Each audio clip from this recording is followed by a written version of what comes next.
ગાંધીનગર જિલ્લા ભાજપ અધ્યક્ષ અનિલ પટેલે જિલ્લાની નવી ટીમનું માળખું જાહેર કર્યું છે, જેમાં દહેગામ શહેર અને તાલુકાના પાયાના કાર્યકરો અને લોકપ્રિય નેતાઓને વિશેષ સ્થાન આપી મોટી જવાબદારીઓ સોંપવામાં આવી છે.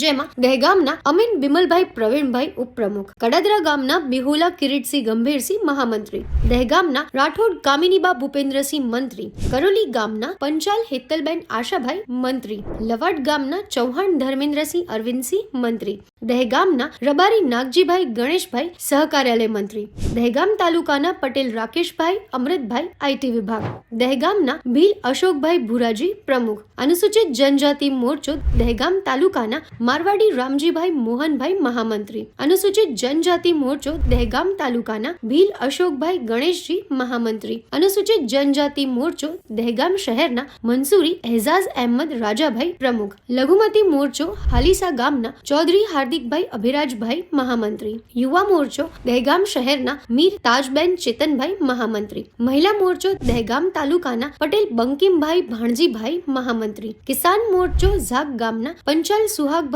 ભરતભાઈ પ્રમુખ, બક્ષીપંચ મોરચાના વરણી કરવામાં આવી છે. ભારતીય જનતા પાર્ટીની આ નવી ટીમમાં સ્થાન મેળવી દહેગામ પંથકનું ગૌરવ વધારવા બદલ તમામ નવનિયુક્ત હોદ્દેદારોને દહેગામના લવાડ ગામના રહેવાસી અને દહેગામ યુવા મોરચાના પ્રમુખ ચૌહાણ અમિતસિંહ પરેશસિંહ તરફથી હાર્દિક શુભેચ્છાઓ અને અભિનંદન પાઠવવામાં આવ્યા છે.